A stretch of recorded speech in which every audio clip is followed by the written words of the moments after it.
नमस्ते दोस्तों, मैं आप सबके सामने एक और शानी माता की गीत लेके आई हूँ, जो कि एक दुखिया अपनी माँ से पुकार करती है। कैसे पुकार करती है इस गीत के माध्यम से आइए सुनते हैं। दोस्तों, जो विपत्ति की मारे होते हैं वो अब कोई सहारा नहीं रह जाता, जो कि उनको भगवान का ही सहारा लेना पड़ता है। इस गीत के माध्यम से आइए हम लोग सुनते हैं। बोलिए शानी मैया की जय। हमार मैया हमई काहे भुलैलो, हमार मैया हमई काहे भुलैलो, हमार मैया हमई काहे भुलैलो। सबके तादियो मैया महला अटारी, सबके तादियो मैया महला अटारी।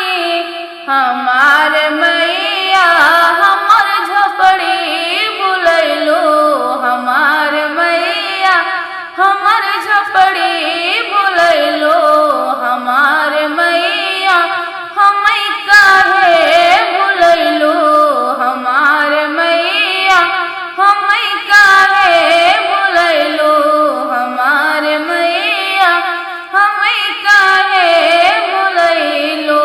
सबका तादियो मैया धन दौलतिया, सबका तादियो मैया धन दौलतिया।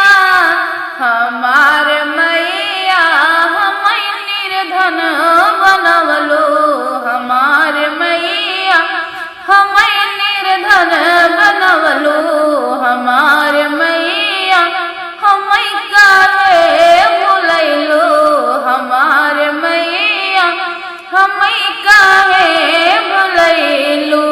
सबका तादियो मैया ज्योति भर नयनवा, सबका तादियो मैया ज्योति भर नयनवा। हमार मैया हमई अंधा बनवलो, हमार मैया हमई अंधा बनवलो, हमार मैया हमई काहे भुलैलो, हमार मैया हमई काहे भुलैलो, हमार मैया हमई काहे भुलैलो। सबका तादियो मई बेटियो बेटा, सबका तादियो मैया बेटियो बेटा। हमार मैया हमई बाझनी बनवलो, हमार मैया हमई बाझनी बनवलो, हमार मैया हमई काहे भुलैलो, हमार मैया हमई काहे भुलैलो, हमार मैया हमई काहे भुलैलो। सबका मोरी मैया ज्ञानी बनवलो, सबका मोरी मैया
मंगले